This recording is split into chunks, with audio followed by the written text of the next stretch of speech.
Hey guys, welcome to the Complete Personal Trainer Podcast, and today we're going to be talking about your certification didn't prepare you for this career. And a lot of people look at this and go, I'm taking a dump on certification bodies. No, I'm not. They are essential, they need to be there, they do things that are very, very important. You need them for a number of reasons.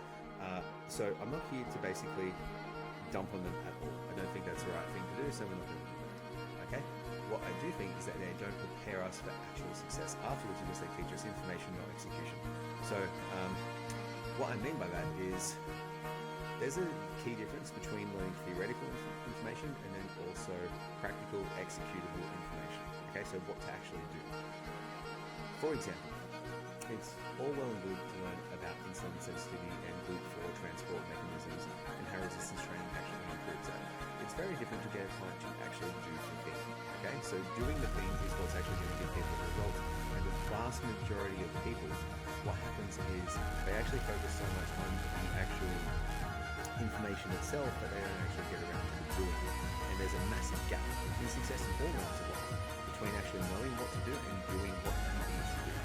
So certs really well, they do teach you the technical stuff, declarative information that declarative meaning that you need to know. Okay, it's very, very important to know that. And what they do is they teach you the textbook form for certain exercises. They teach you this is a squat, this is a deadlift, they name what it is and they give you some definitions of what they are. Okay, now that all changes as soon as you get to the gym and you start dealing with clients with different limb lengths, different movement backgrounds, different injury histories, etc. What may look right for the textbook does not look right it may not be the same in real life. Okay? So very, very important to actually get that point of view across and also to understand that what you see in textbooks will very often not be reflected in what you're doing. So what we kind of need to do is we need to consider the fact that our cert just simply got us legal and it got us qualified but didn't get us competent, and that kind of frame is what we want to take into it. Okay?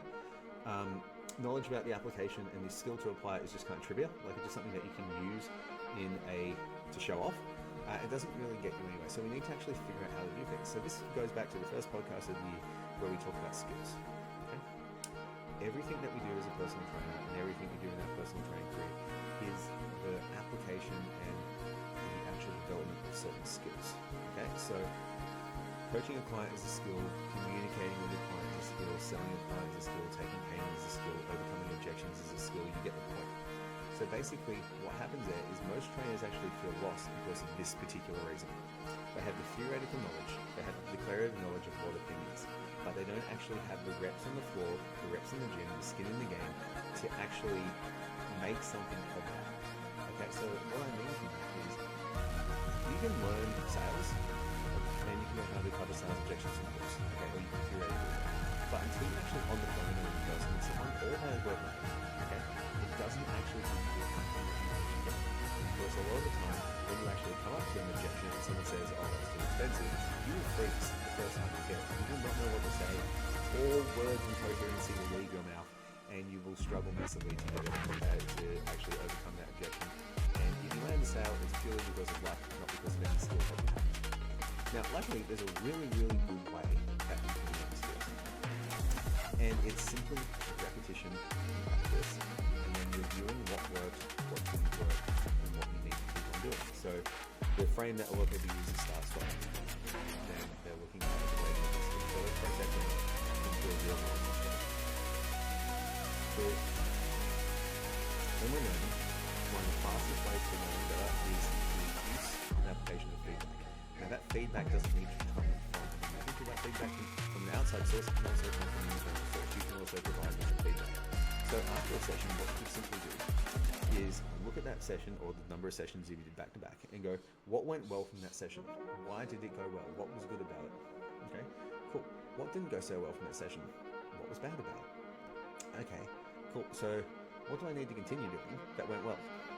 So for example, if you do a session, and this is a very basic example, but people actually overlook this all the time. If you do a session and you have low energy going into it and you really like that, okay?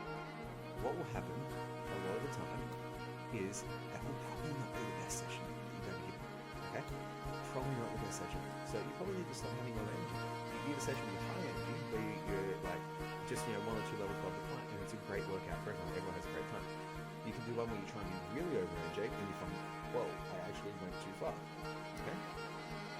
And you go, alright, cool, this is roughly the energy level I need to be at. So what you've identified there is the skill set that you need to have, which is the ability to maintain that energy level for that particular client. Now, the rule of thumb is that if it works for one client, it will probably work for a few more clients. And so you find out, cool, I need to roughly function over here to actually deliver the best sessions, then you are okay. Okay, it's a very important thing to do. So this skill can be applied to actually literally every single component of the job. And the easiest thing to do is to actually record what you're doing. So how many consults you did, how many calls you did, how many sessions you did, etc. And basically check if the numbers are trending in the direction that you want. This is how you self-educate. And then what you will do is if you read a book, you do a course, so you do the 0-10K training course, take one thing that you've gotten from that, and then apply that fully in the completely. Okay? Rather than trying to apply the whole thing at once, take one lesson and try and apply it fully and completely, see what it does to your efficacy in that particular process. So really, really simple thing to do. Shake someone's hand. I've never shake someone before a sales consult. Shake their hand. Cool, shake their hand. Okay? You probably find that you have a high close rate. Oh, every time I shake hands, people are happier. This is how you can learn skills like be personable, be friendly, be approachable. All these things can be learned because it all boils down to individual behaviors.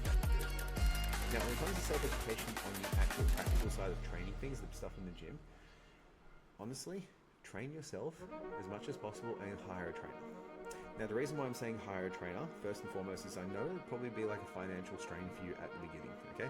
It is important to hire a trainer because this is what you're eventually going to be giving to someone, and you will learn so much more about what you like in training and what you think will work well by paying someone who's a decent trainer for a bunch of sessions to actually work it out.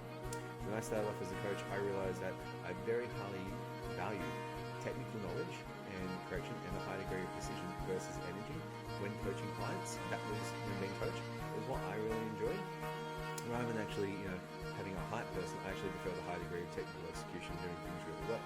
And these are better or worse, okay? They just have different purposes in different places. But by hiring that coach, I was able to mirror exactly what I liked about his approach, delete what I didn't like about his approach, okay, not do that, and then build that into the way that I still operate to this day. I still use things that I learned off in Skyway, okay? So, highly recommend that you get a coach because that is the fastest way to actually change how you do sessions.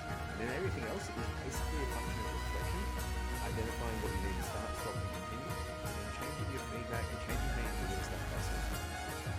And it's totally fair about your certainty that you do this career. Remember, the goal and the frame that I want you to remember is it exists to teach you information and get you legal to be qualified, but not to be competent.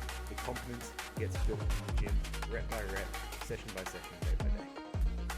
So guys, thanks for listening. If you have any questions, please reach out on social media. Easy to find everywhere. Please rate, review, and like the podcast and share it. We appreciate every share that we get. And again, ask any questions you have, and can't wait to see you on the next episode.